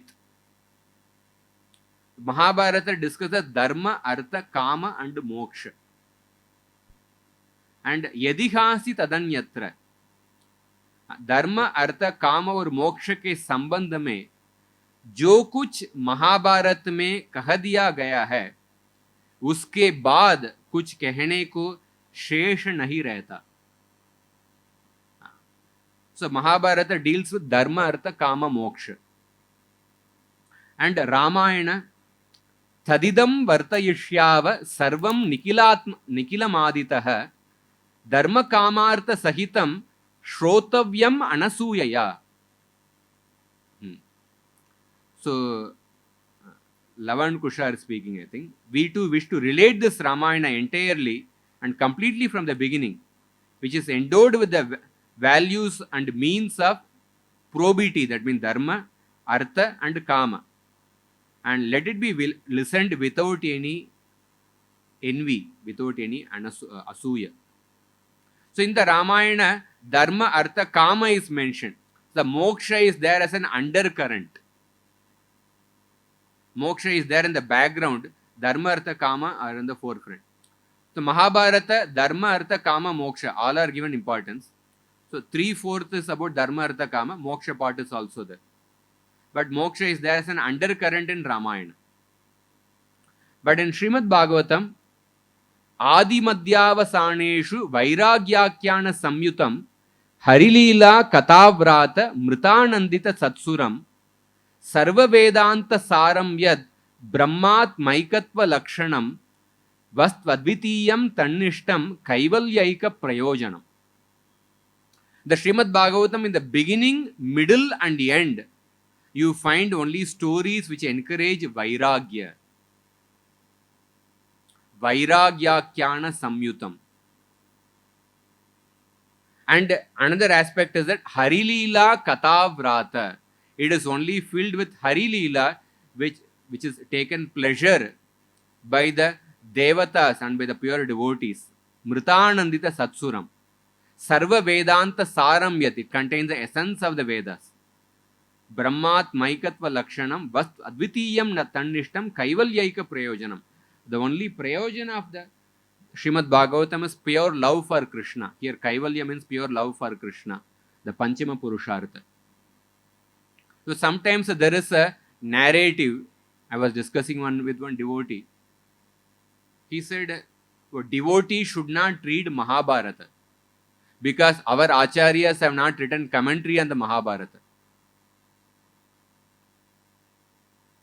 But I mentioned, but our acharyas, they quote many places from Mahabharata. Mahabharata is written by Veda Vyasa, it is within the Vedic literature. Why not read? He said, sometimes some Bhaktivinoda Thakur quotes from the Quran. Does that mean we read Quran? So we can't read Mahabharata because it is not commented by the acharyas, like that one devotee said. But it is a very narrow viewpoint, because Rupa Goswami says that the definition of Uttama Bhakti, a person who is practicing Uttama Bhakti, he says, Anya Abhilashita Shunyam Jnana Karmadi Anavritam. Bhakti should be freed from other desires, Uttama Bhakti, and it should not be covered by Jnana and Karma. He is not saying Jnana Karmadi Shunyam. So there are the knowledge of Dharma, Artha, Kama, Moksha, they are mentioned in the Mahabharata. Here, devotee is interested in the Panchama Purushartha, the love for Krishna. So then one may say, oh, Mahabharata mentioned Dharma, Artha, Kama, Moksha, so therefore devotee should not read. But Rupa Goswami is not saying Jnana Karmadi Shunyam, he's saying Jnana Karmadi Anavritam. He's saying that you may read Mahabharata or other literatures, Ramayana, one may read Vyakarana, one may read Chanda, one may read Nirukta, but ensure that it doesn't cover your bhakti. It is like when you are making lemon rice, there are different ingredients are used. The main part is the rice. Apart from that, salt is there, chili is there, some you may use different other things for chaunk and different things. But when you say, to say that, oh, lemon rice means only rice and lemon, only that should be there. Get raw rice and then lemon. Oh, this is lemon rice. It is like saying that, oh, devotee should read only Bhagavatam, he cannot read other. But lemon rice means there are so many ingredients are there, but only thing is the ingredient should not overpower the main taste of the lemon rice. Suppose if the salt overpowers the main taste of the lemon rice, if the salt becomes so much, then that salt is covering the taste of the lemon rice. If the chunk becomes burnt, then that burnt sensation becomes prominent, you cannot taste the lemon rice properly. So if a person is so much absorbed in the Vyakarana or Nyaya or Mahabharata, if he forgets the main purpose of the bhakti, then in that case his bhakti is covered by that. So therefore, in the name of being the followers of the acharyas, one should not remain a follower and a fan club member of a acharya. So acharyas have not written commentary, therefore we should not read. No, acharyas have so many places, acharyas, they quote from the Paniniya Sutra. This sutra is applicable in this particular word. That means they have read all these Paniniya Sutras. So there is nothing wrong in studying those. But we have to study in such a way that it doesn't cover our ultimate goal of pursuing the pure bhakti. So therefore, it is important to have the holistic this one. Or another example, if I give, suppose, so in a house, in a kitchen is there.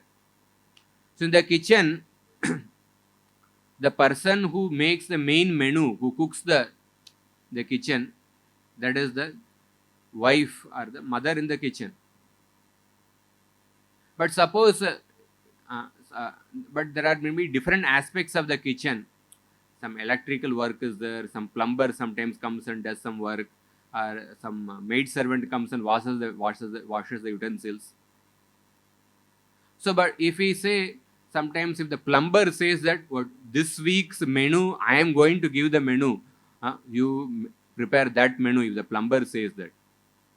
Or the electrician says that, today I am going to prepare the sambar.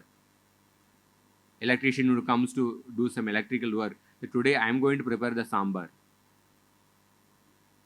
Or the maid servant says that, today I will make the sabji. So we will not accept that actually. So when we talk about the main activity of cooking, that is the menu making, the only authority is the wife or the mother. That doesn't mean that we are rejecting the plumber and the electrician and the maid servant. They have their particular role. They have their particular role in the kitchen. So similarly, for knowing the ultimate sadhya and the ultimate sadhana, what is the highest goal and what is the sadhana to achieve that goal, we have Bhagavad Gita and Srimad Bhagavatam. Chaitanya Charitamrita, Bhakti Rasam Sindhu. But that doesn't mean that we don't, that doesn't mean that one should not read the other Shastras. It is like, it's not that wife will know if that there is some electrical work. If we say, wife, you only have to fix the electrical work. You only have to do the plumbing work. Will that wife or the mother, she will know actually. Bhagavatam is not concerned about giving the Ayurveda, or it is not concerned about giving the ruling the world, or it is mainly focused on the Bhagavata Dharma. Bhagavatam is not giving about Dharma, Artha, Kama. That is also required for even for a devotee. Because for a person living in this world, if his lifestyle has to be as far as possible according to Dharma. One has to earn Artha according to Dharma. Even if a person who is practicing Uttama Bhakti, he may have certain material desire, but that material desire has to be fulfilled by following Dharma. Kardama Muni, he went back to the spiritual world in one lifetime, but he had a desire to get a wife who will support him. And he got a wife, he approached the Lord, and then in order to beget children, the Bhagavatam says that he had Ekanta Vasa with his wife according to the injunctions given in the Kama Sutra. So the different rules in the Ekanta Vasa, that will not be given in the Bhagavatam, because Bhagavatam is focused on Adi Madhya Avasaneshu Vairagyakyana Samyutam. So, but Karadava Muni is performing Uttama Bhakti, is a pure devotee, or he has a aspiration as pure Bhakti, he has some material desire, but still he took help of other Shastras to fulfill that desire. So therefore, every Shastra has a particular role. Just like a plumber has a role, an electrician has a role, a peon comes and delivers the cookbook, he also has a role. But when he goes beyond that role, when he dictates about what should be cooked in the kitchen, then he is going. So therefore, suppose in the Vyakarana Shastra or other Shastras, when they start dictating what is the goal, then we may make a mistake. For example, Nyaya Shastra has the role of Pramana Shastra and Padartha Shastra. I may take 10 more minutes. But there is another role of Nyaya Shastra called as Darshana Shastra. Nyaya Darshana. Mimamsa also has another role called as Mimamsa Darshana. But when the Nyaya and Mimamsa, when they play the role of a Darshana Shastra, they give certain conclusions which are wrong, which are contradicting with the Vedanta Sutra. Which are contradicting with the Vedanta Sutra, which are contradicting the Srimad Bhagavatam. So we don't accept the Nyaya Shastra and Mimamsa Shastra in the role of a Darshan Shastra. We accept the Nyaya Shastra in the role of a Padartha Shastra and as the Pramana Shastra. It's just like, again, coming to the same example, we don't accept the electrician in the role of a person who is going to cook. We accept the electrician in the role of an electrician. We don't accept the peon or the courier boy in the role of a person who is going to make the menu in the kitchen. So similarly, in that role we are accepting. Just like in our own modern education also. So there is a main, suppose electrical engineering a person is studying. But there are other auxiliary books which have a particular role in assisting studying the main electrical engineering. Some Max and the different other books. It's not that we don't require, because we require them also. So similarly, when we are living in this world, we are interacting with this world, we need Ayurveda, we need Gandharva Veda. But another question is that how much they are present, how many people are expert in that, is a different question. But at least theoretically, we have to have the holistic aspect, how every Shastra has a particular role, and they can be used in pursuance of the ultimate goal. So, I'll cover the remaining points briefly. So, we see, I already mentioned about how the Vedas take care of the holistic welfare. And there are different references for that. Bhagavatam says, the Shivaya Lokasya Bhavaya Bhutaye Ya Uttama Shloka Parayana Jana.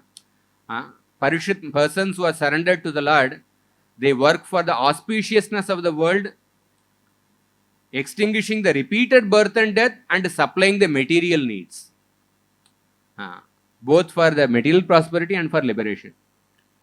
And Shuniti is telling to Dhruva Maharaj, your grandfather Swayambhuva Manu performed different yajnas by which he attained prosperity in this life and liberation in the next world. Therefore, success means to attain prosperity in this life and liberation in the next world. That's the definition of success. And another verse in the Bhagavatam, Tanna susrushamananam arhasyanganu varnitam yasyavataro bhutanam kshemayacha bhavayacha. The Lord appears in different incarnations for material prosperity and for liberation. Kshemaya and Bhavaya. The main purpose is to attract the living entities back to the spiritual realm. But the secondary purpose is to establish dharma in this world, to establish order in this world. It is not that is not his purpose, that's a secondary purpose, but the Lord actually performs both these purposes in perfectly. And another verse in the Bhakti Rasamrita Sindhu, Shrutir Mata Prishta Dishati Bhavad Aradhana Vidim Yata Matur Vani Smritir Apitata Bhakti Bhagini. So when the mother Vedas is questioned as to whom to worship, she says that you are the only Lord and worshipable object. When the corollaries of the Shruti Shastra, that is the Smriti Shastras, similarly the corollaries of the Shruti Shastra, that means the Vedangas, and the Smriti Shastras give the same instruction, just like the sisters. And the Puranas, which are like the brothers, follow in the footsteps of their mother. O enemy of the demon Mura, the conclusion is that you are the only shelter. Now I have understood this in truth. So now the last section is about the unified purpose of the Vedas. The Shruti, Vedangas, Smritis, they all point to the unified purpose. What is the unified purpose? That you are the only shelter. Murari, that is the name of Krishna. Another reference. Bhagavan Brahmakatsyena Triranvikshya Manishaya Tad Adyavasyat Kutasto Ratiratman Yato Bhavet. The unchanging Lord, or sometimes it is mentioned as Brahma, he reviewed the Vedas, he studied the Vedas 3 times scrutinizingly, with full concentration, with full attention. And he came to the conclusion, Ratiratman Yato Bhavet. The ultimate conclusion is that one must develop prema for the Bhagavan. Determine that process which produces prema in the Supreme Lord. Another verse in the Padma Puran. Vyamohaya characharasya jagatas te puranagamas tam tam yeva hi devatam paramikam jalpantu kalpavadi siddhante punareka yeva bhagavan vishnu samastagama vyapareshu vivechana vyatikaram niteshu nischiyate. Let the Puranas and other scriptures glorify here and there for a kalpa the greatness of the respective devatas in order to produce illusion in the people of this world. But after taking account of all the varieties of interpretation, their conclusion is that Vishnu alone is the Supreme Lord. It is pointing out to the unified goal, unified purpose. Another verse, again in the Bhakti Rasamrita Sindhu, it is quoted. The meaning is that the bride of knowledge with the 14 branches, that is 4 Vedas, 6 Vedangas and the 4 Upangas. The bride of knowledge with the 14 branches whose lineage is distributed by the 4 Vedas and which include the Smritis is made brilliant by the 6 Angas, is followed by the Shad Darshanas, is assisted by the Puranas and decorated with the Karma and the Jnana Kandas. This bride known as knowledge, seeing you eager for gaining her association at the house of your Guru Sandipani Muni, desires to serve you, finding this opportunity after a long time. So the bride of knowledge contains all these parts. Vedas, 6 Vedangas, 4 Upangas, Jnana Kanda, Karma Kanda, Puranas, Itigasas, Shad Darshanas, all these things are part of the bride of knowledge. And this bride of knowledge saw that, oh, Krishna is going to Sandipani Muni's ashram to learn from Sandipani Muni. And Krishna is the source of them. So the bride of knowledge became eager to serve Krishna. Finding this opportunity after a long time. Actually, Krishna is the source of the bride of knowledge. Just like um, the analogy given.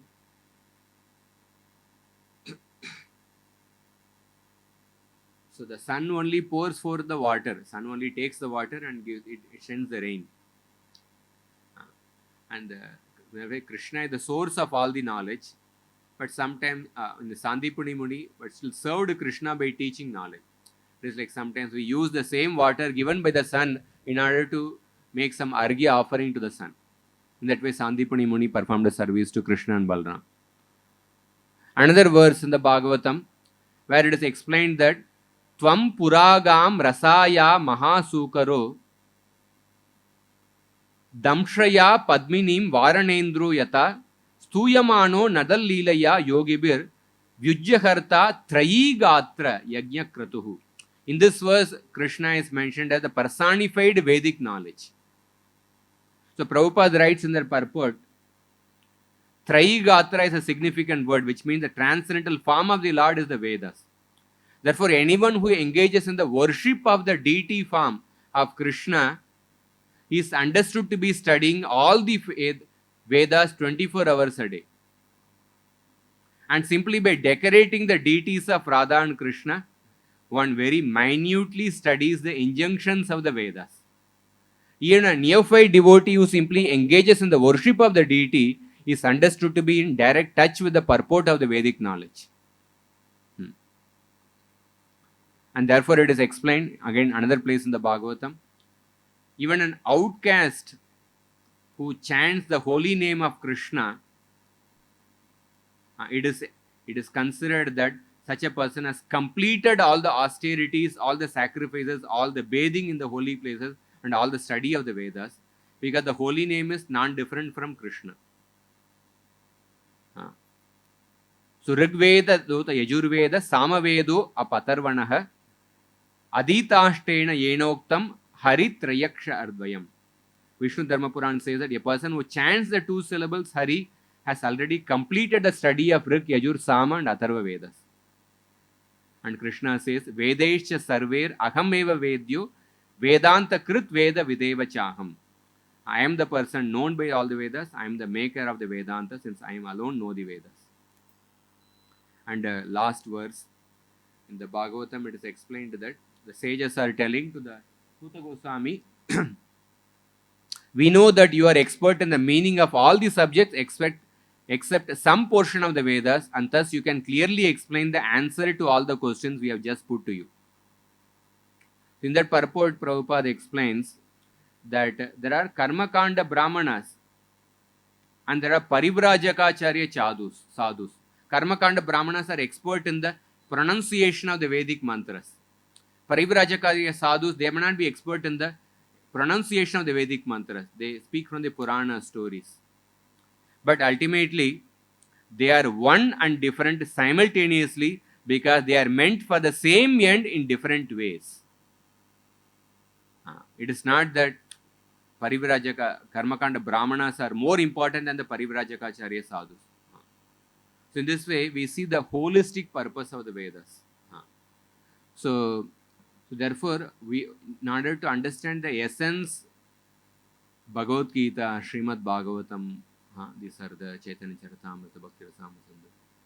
But it doesn't mean that we don't study the Vyakarana or Chanda, because when we study that, when we become proficient with the original language, they help us to appreciate the finer nuances of the Shastra. And after all, how much time we spend for studying the modern education, but practically we don't use in our life. A person may get any degree, but if we analyze the work he is doing and the degree he got, how much we are utilizing our Newton's theory or different economics or neutron, electron, proton, how much we utilize actually? Hardly we utilize. So we can definitely utilize the time apart from studying the main Vishesha Granthas, Gita, Bhagavatam. We can utilize the time. Everyone can study Vyakarana, we can study Chanda Shastra.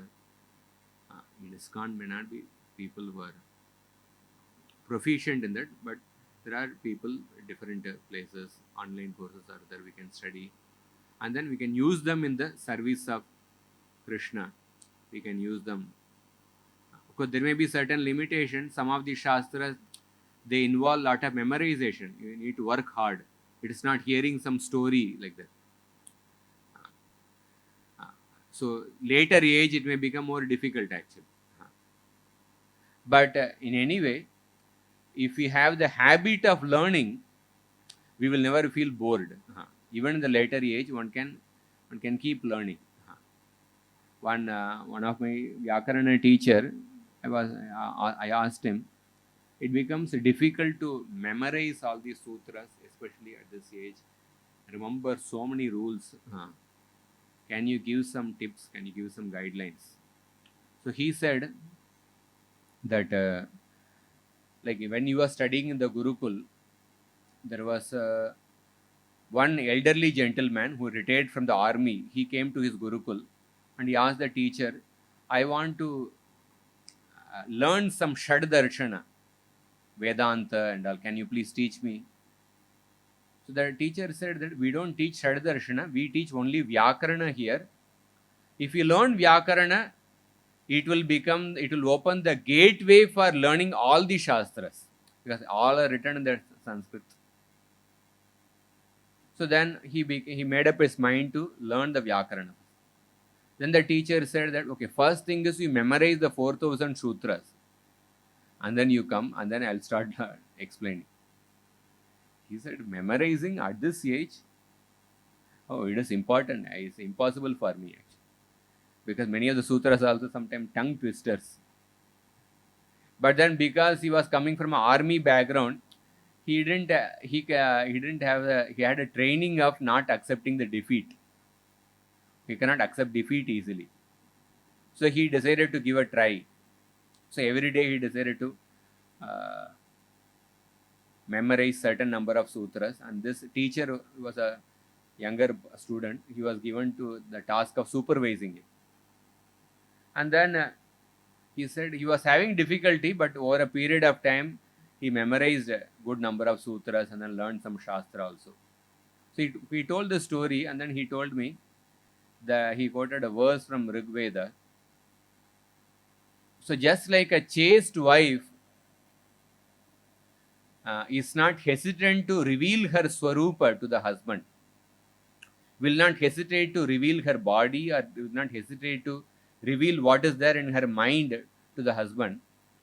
So similarly, when the Vidya Devi sees that somebody is very chaste to knowledge, somebody is really sincerely trying to learn Shastra, Vidya Devi, Saraswati Devi will not hesitate to reveal herself to that, will not hesitate to show her mercy, hesitate to reveal her Swarupa to that particular person. So therefore, with this I would like to end here. So if anybody has any questions or something, we'll just take briefly, especially on the subject matter, because already we are running short of time. And then during the prasadam, if they have some questions.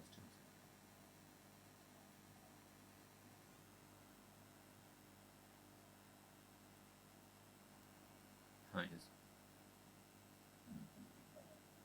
Mic है क्या? Mic.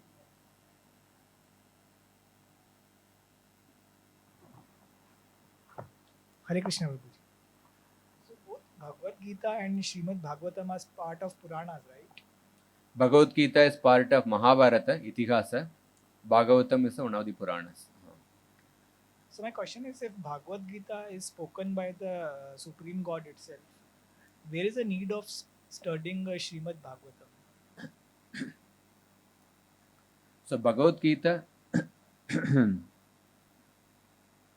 a graduate study. Bhagavatam is a postgraduate study, we say. So Bhagavad Gita, Srimad Bhagavatam, Bhagavad Gita talks about essentially 5 subjects: Ishvara, Prakriti, Jiva, Kala, Karma. There are 5 main subjects of the Bhagavad Gita. There are different types of yoga: Karma Yoga, Jnana Yoga, Bhakti Yoga are there. And Bhagavad Gita's conclusion in one verse is that verse Swadharma Jnana Vairagya Sadhya Bhaktiyaika Gocharaha Narayana Parabrahma Gita Shastri Samiritaha. The Bhagavad Gita's main conclusion is that how the bhakti to Sriman Narayana, Sri Krishna. That is the main conclusion. Bhagavad Gita talks about Swadharma, Jnana, Vairagya, this also, but main conclusion is that bhakti to Narayana. So how the devotees practiced bhakti? When you have real life examples of the devotees who are practicing bhakti, what is their consciousness, then you understand bhakti better. So Bhagavatam contains one place Prabhupada says that Bhagavatam means the consciousness of Krishna and the consciousness of the pure devotees. So Bhagavatam is a much more elaboration. Bhagavatam is a natural commentary on the Vedanta Sutra. So since you said it's a graduation and post-graduation, so in terms of sequence, one should read Bhagavad Gita first and then the Srimad Bhagavatam. Yes, sir. That's correct. Yes. And Puji, what is the Vedanta Sutra in this entire context? The four... Vedanta Sutra, it comes under as a part of Nyaya Prasthana. The Vedanta Sutra is written by Veda Vyasa, the conclusion of the Vedas in the Sutra format. So, Madhvacharya says in a place that when we talk about revealed scripture, Shastra, it not only refers to the Vedic Shastras, but anything written in pursuance of that Vedic Shastra, that is also considered as a Shastra. Anything which is written based on the conclusion of the Vedic Shastra, suppose somebody writes some guidebooks are there, Gita Subodhini, Bhagavata Subodhini.